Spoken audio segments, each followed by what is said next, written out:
Hi there. My name is David Batsoffen, and I host a travel blog called Travel and Things. And in the month of October, I'm doing a series on action photography. And I've asked well-known action photographer Simon McDonnell to join me. Simon is down in the Western Cape, and he joins me this morning on In Conversation With. Simon, it's been a while. How are you? Oh, good morning, David. Yes, I'm very well, rolling with the punches during the pandemic, but all is well here. We're getting blown around a bit. The wind is pumping at about 40 knots, or gusting at 40 knots this morning, and it's a bit chilly outside, so I have a jersey on, but otherwise it's great down here. It's cold in Joburg as well, with the threat of rain. I think it's what you had a couple of days ago. But talking about knots, I know you're involved with NSRI, and that's not what we're going to be talking about today. But what is the equivalent knots to kilometers per hour? Oh, well, you put me on the spot. I believe it's 1.852 Okay, is the conversion. all right, there or thereabouts. So just less than 2 kilometers an hour. I'd have to check those facts. All right, I'm not going to hold you to it. Now, people know me as a wildlife photographer, and I wanted to sort of step out of the mold, and I thought I'd bring you on today, being the first Saturday in October, to tell us a bit about yourself and why you've chosen action photography. And as I speak, I'm joined by my executive assistant this morning, who's just decided to come in from the cold, literally. Tremendous, tremendous. Yeah, but There take he your is. bum out of the camera, Dusty. I hope you're talking to the cat. Yes, I am. There we go. All So, right. pardon the intrusion. Tell me a bit about why action photography. Well, for me, I think the first words that I read about photography were F8 and be there, which of course is the credo for any kind of action photographer. Yeah. I was always a bit of an adrenaline junkie as a kid.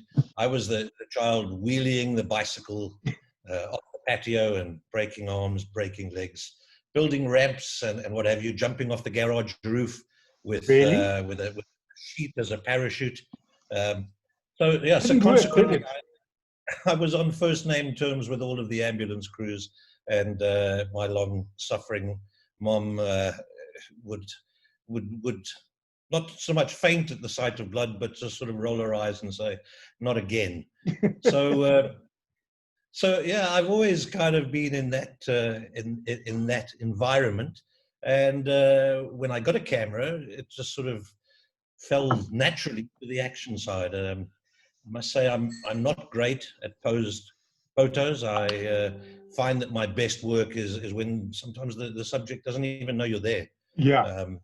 So I do enjoy the street aspect of it, and photojournalism. The first photojournalist I ever met was a chap named Terry Hayward. He was, I think, chief photographer at the Natal Mercury, and he was married to a friend of my sister-in-law. And I looked at his portfolio, and it blew me away. The black and white shots that he had taken of the political situation at that time. And I think that just sort of triggered a love for that kind of genre of photography, and black and white, certainly the drama that that you can black and white photograph. So that was kind of where it all started. And then the work that I do, well, it got me involved in the rescue aspect and the medical side. I started with volunteering as a youngster at Benoni Fire Department. In those days, it was the flagship. It was the training center of excellence. Dawn Davey was the trainer, and she ruled with a rod of iron. And you know, in those days, it was civil defense. It became disaster management and what have you. But I've always been involved with that. In one aspect or another, I was with off-road rescue in Johannesburg for many years.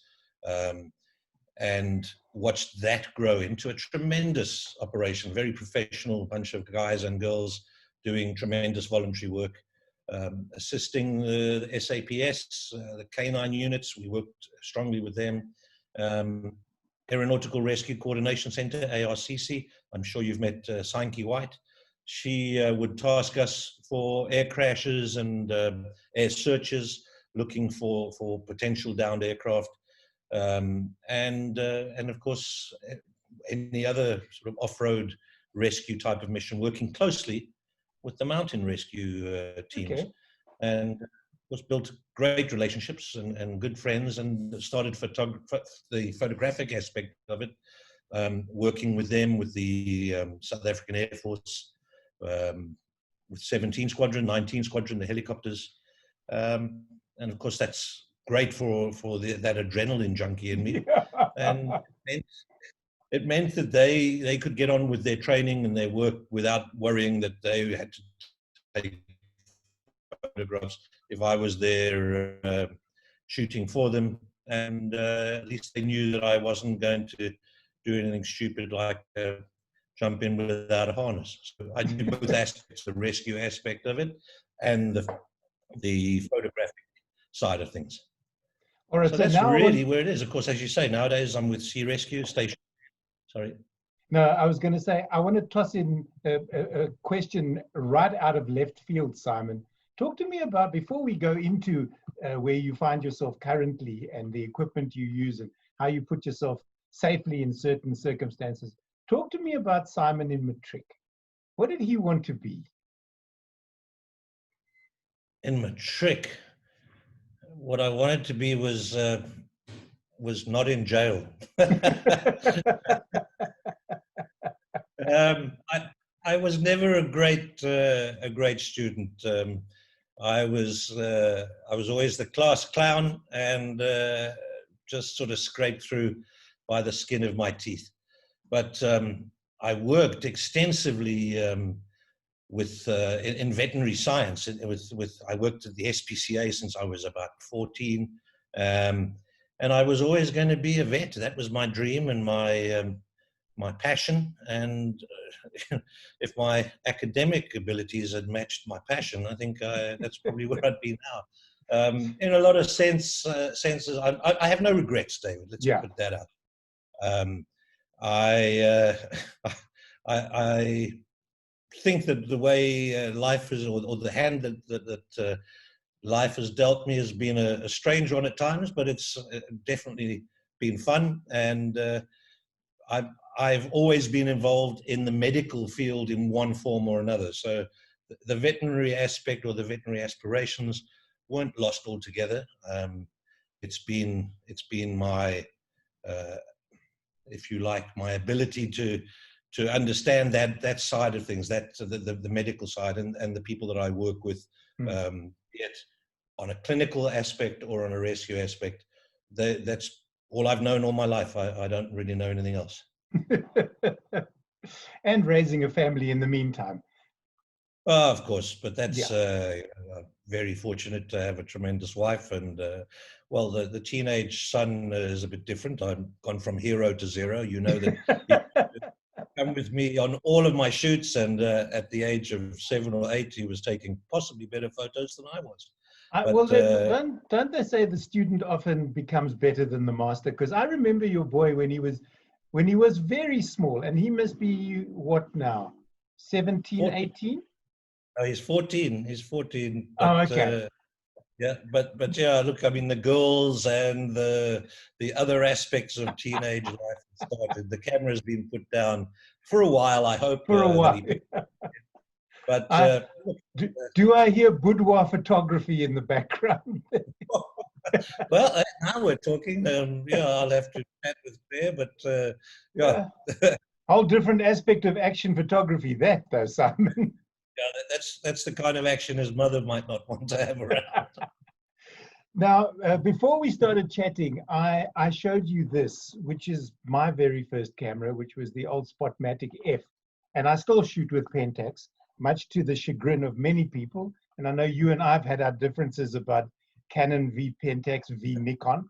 Sony has now been tossed into the mix, as have a number of other brands from a digital perspective. Do you remember what your first camera was, and do you still have it? Well, my first camera would have been it would have been a Canon, but my real serious photography started when the digital era began. Before that, I mean, I did a lot of underwater photography. I had the Nikon OS5. I don't have it any longer. I sold it a while ago with the plan to buy the RS when that was launched, but it was always just out of my reach. And well, it was a dream, and well, we took a different avenue. But I've still got a lot of my old cameras. I mean, I think the first camera I ever bought was a digital camera, was an Olympus. I bought it off bid or buy.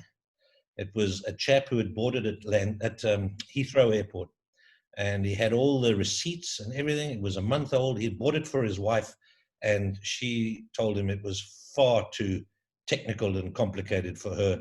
She just wanted a little muck and druk, and he went and spent this £800, I think he'd paid for it. It had a 128 megabyte smart media card that was that was a tremendous. It was a 2.1 megapixel camera. I remember that. And I stayed with Olympus for many years.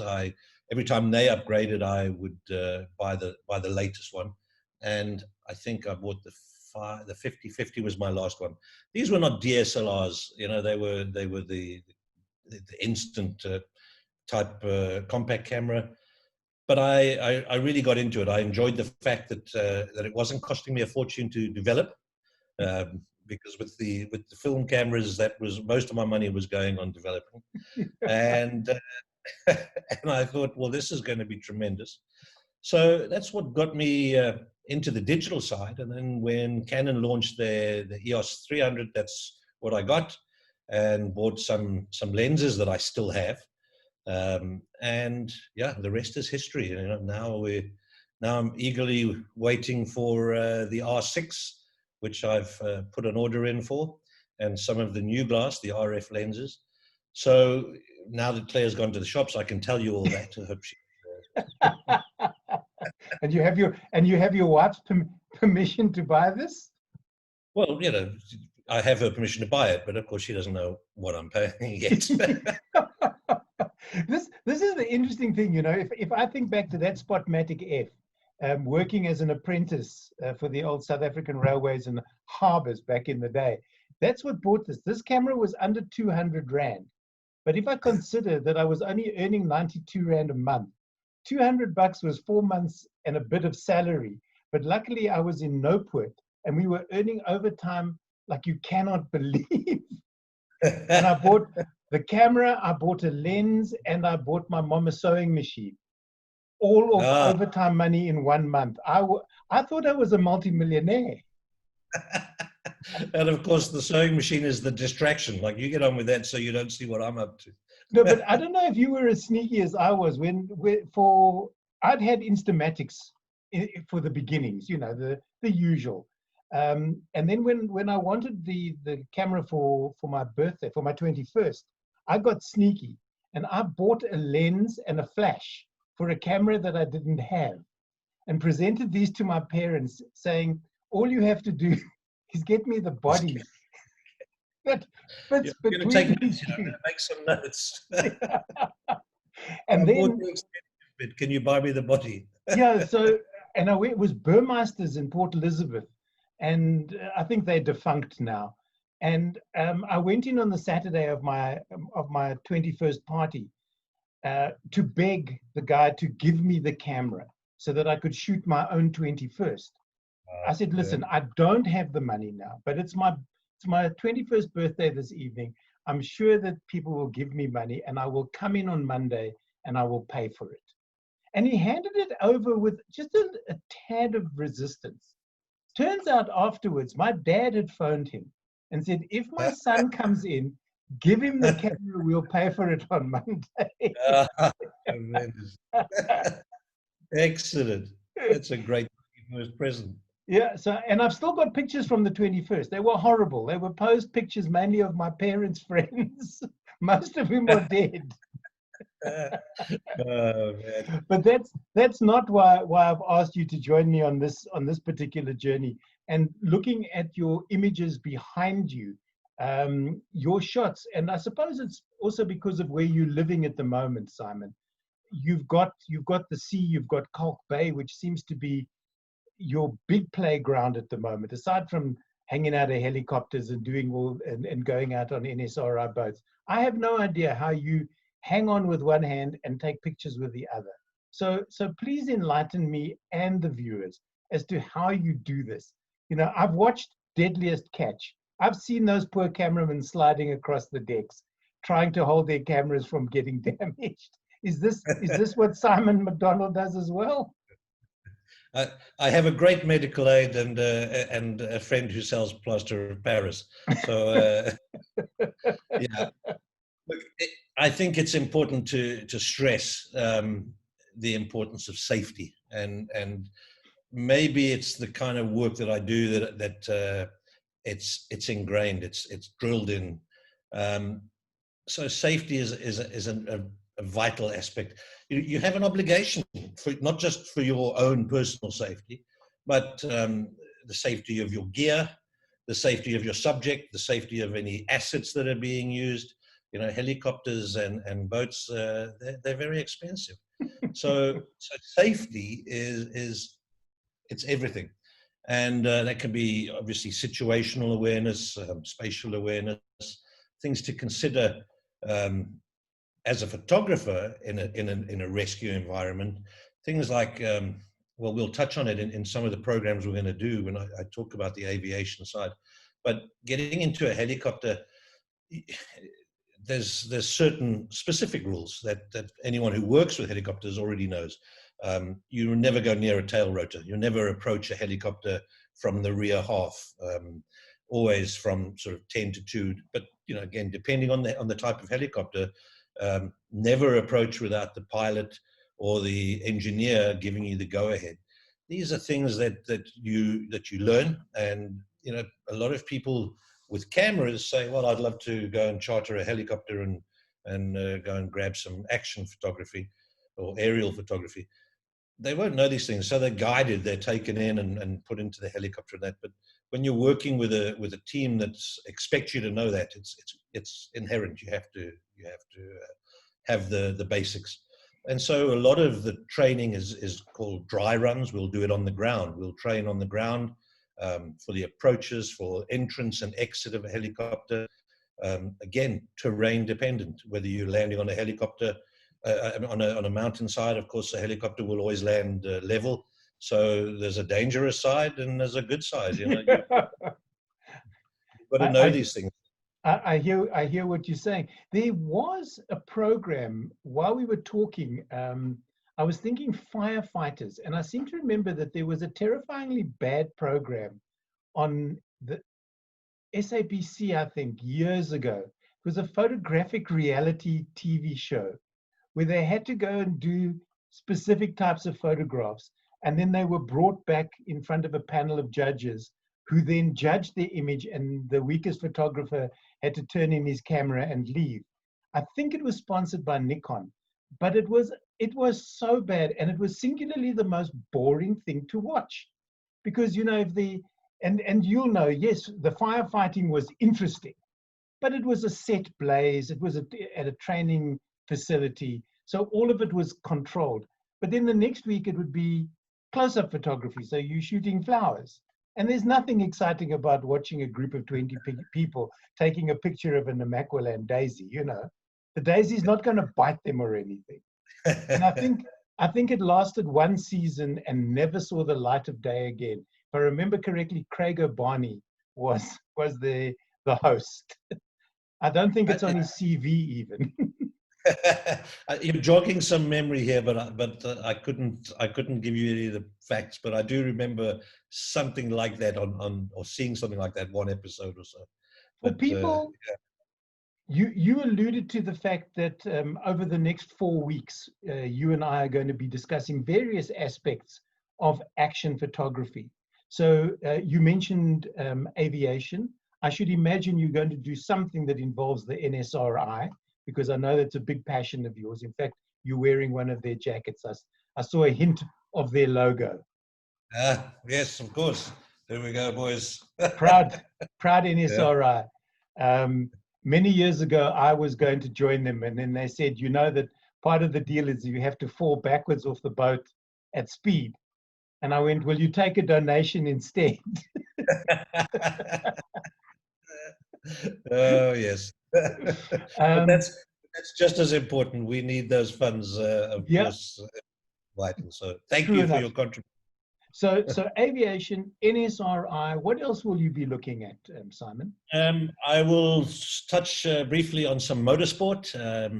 Uh, I was luckily enough, I joined my brother at the TT last year. This year, unfortunately, COVID, of course, stopped the TT. But last year, it was a bucket list item for me to go to the Isle of Man, Okay. and I loved every aspect of it, and was convinced this is going to be a regular. I've got to get there every year. So we'll do a little bit on motorsport. Yeah, certainly a little bit on sea rescue or action photography at sea, the aviation side, and then just some general action photography. It doesn't always have to involve bottles of adrenaline. But action photography can be as slow as you like it to be, but there's action in everything. You know, waves. There's fantastic action I, in the ocean without I it know being. I saw some pictures that you posted during the week on Kalk Bay with the waves there. And I love that harbor for a variety of reasons. But the one is that particular corner that you shot where the lighthouse is. And people want to go and wander all the way out to the edge to go and take a photograph. And then they wonder why they end up in the harbor, cameraless, having to be rescued. Yeah, yeah. Well, I think the last big storm that we had, Robin Gwilt, who's also a very well-known photographer, captured an amazing sequence of a chap being washed off the wall, um, just walking along, ambling along, sort of on a Sunday afternoon. I don't even think he was going to take photos. He just was taking a walk and got washed off the wall. Luckily, again, the Sea Rescue have got some rescue boys along the wall there, and someone managed to get him out without any injury. But yeah, it happens. But Cork Bay, I mean, it's a stunning venue. Not only if the southeast is pumping at 50 knots and the waves are crashing, it's the people there Yeah. they make stunning portraiture. The old fishermen. They tolerate me. I think they know me well enough by now. But some of the photos that you can get of them are just, well, they tell such great stories, and I think that's vital to any photography is you must tell a story. Yeah. Simon, from an equipment point of view, now I know with Kalk Bay, people are going, oh, he's standing right in amongst the action. No, he's not, people. He's standing well away from that wall, probably using a 150 to 500 or my lens when I'm big and a real photographer, a 400 2.8, which I think is everybody's dream lens, whether it fits my camera or not. I don't care. I will force it on. But when you're in a helicopter or when you're out on a boat, Simon, you can't surely, and you can correct me if I'm wrong, you can't be carrying 14 cameras and 16 lenses. Surely you have to choose one or two that you know will work in the situation. Quite right. Obviously, it's going to depend on the shoot. If I'm on a fast Gemini boat, getting extremely wet, I'm not going to take my DSLR without it being in a housing. So the shoot will dictate. But what you say about taking all these different cameras is 100% right. I said it back. I joined the Rescue South Africa team to Japan back in 2011. And then again to the Philippines in 2013, you can only take a very limited amount of equipment. So I shoot with the Canon 5D Mark III at this point in time. till that R6 arrives. But I use a 28 to 300 millimeter, the L lens from Canon. It's a very versatile lens. I say often that I've shot with sharper lenses, and there might be a lot more modern lenses and lighter lenses. But from a versatility point of view, the 28 to 300 gives me everything that I need. The camera is great in low light. So if I can only take one camera and one lens, that's my go-to kit. If I can take another body, I have a 7D Mark II that's sort of mated permanently to the 100-400 if I need a bit more distance. But I would say that 90% of my photography is done with the 28 to 300. It's looking rather tired right now. It needs a bit of TLC. Someone said to me the other day that they haven't seen a camera with so much holding in a long time.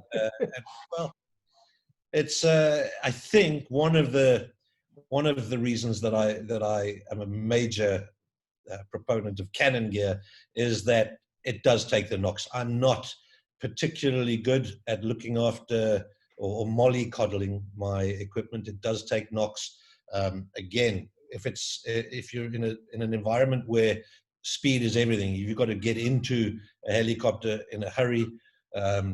You can't be worried about passing your camera up and that. So the equipment takes a few knocks, and the Canon, it does. It's a rugged Canon, a rugged system. I get great support from the boys at Canon in South Africa, and of course from Camera Tech, who do all the technical and the repair work. But other than that, you know, I do use GoPros. I do use drones. So yeah, it depends on the shoot. It really does. But Canon for me is, I'm sorry to say, because I know you're a Pentax fan, but for me, Canon gives me everything I need. It's all good. I just have a picture of you launching your drone and forgetting that the helicopter rotors are turning, and there's just a loud bang and your drone is in pieces. But you get fantastic footage from the GoPro as it falls from the sky. You won't find me with my drone around any helicopters, I'm afraid. They kind of frown on that. Just talking about, and before we wrap up this sort of introduction to you and to the series that we're going to be doing in October, what about cell phone photography? Do you find yourself at some particular point saying, hang on a second, my cell phone actually doesn't take two pictures that are too shabby, so let me grab a couple on there as backup? Not as your main images, but just in case something goes wrong, then I've always got them on my phone. So, I mean, I'm going to make some enemies now, but I feel for some of our colleagues that were photojournalists who were retrenched, because now, you know, the news agencies are accepting cell phone footage from the reporters and from the general public. And so some great people, some great togs have lost their income. And that kind of was always at the back of my mind about cell phone photography. I think in the right hands, if you know what you're doing, you could still get a great photo. But, you know, too many people, well, now everybody has got a phone on their camera. So now everyone's a photographer. And what I do tell people is, no matter how good that photo is, it's, for me, photography is all about light. And at the end of the day, that little aperture on the back of your phone is only so good. So yeah, I know there's a place for it. And do I take some record shots or some backup shots? To be honest, I do. Quite often, if someone needs a photo urgently to put on social media or to put into a report, you know, rather than have to get back to the desk and start doing some post-production and get the image out to them, if they need something urgently, I'll take it on my phone. You know, the phone cameras are improving daily. I've seen some magazines that have got photos that were on the cover that, you know, these are iPhone photos, and some of the images that you see online are awesome. But for me, I'm old school. I still think that you and me both. I always laugh when I get on a game drive vehicle and I'm sitting with a 560 on my camera body, because I know that at some particular point there's going to be an animal that's just out of reach of my 500. And then these people come on with either an iPad or an iPhone or any one of the other camera phones. And at my 560, I can barely see the animal. Now they want to take pictures with theirs, and then they wonder why it pixelates when they go back to the lodge and they try and enlarge the thing and you can see nothing. Yeah, that's it. You know, I mean, if I take photos on my phone, they're to be viewed on a phone. That's Exactly. kind of Yeah. as good They as it's look going. stunning on a phone, but nowhere else. Yeah. Ironically, I Simon, say that, yeah. but I tell people I have. Well, I won't mention the number, but a lot of money invested in camera equipment, and 3 of the photos on the wall downstairs are black and whites of a shipwreck that I took in. Well, it was the Nightingale, I think. She's in Munster on the south coast of Natal. They're from a GoPro. They're screen grabs from a video, a time-lapse video that I took, and my wife blew them up and framed them for a birthday present. So it doesn't matter that I've got a lot of money tied up in No. good camera. The photos on the wall are from a GoPro. Pardon me. So, Simon, thank you so much for setting the scene. I do look forward to October and for the rest of the Saturdays in October, chatting to you about the various aspects of action photography. And should people want to ask you questions, or before we go that far, I'm assuming you have online social media platforms, Instagram, where people can go and have a look at your images. Yeah, I do. Most of my work is on Instagram. Click Simon, CLIK, no second C, and then Simon. Otherwise, of course, if you just search for Simon McDonnell, it'll come up. I do have a Facebook account that's mostly not necessarily the photographic side. That's also for family and friends. So I sort of keep the photography for Instagram. Great stuff. And people are welcome to drop me an email as well, of course. Simon, it was great chatting to you. I look forward to the rest of the month with eager anticipation. I'm hoping that I can find, maybe in Joburg, maybe the wind will whip up Emmarentia Dam into a frenzy, and I can cheat some photographs there, similar to the ones that you get in Kalk Bay, although I somehow doubt it. My guest today in conversation with has been Simon McDonnell. Simon, thank you so very much for chatting to me today. And as I said, I look forward to the rest of the month with you. Thanks, David. Thanks for the time. Great catching up with you.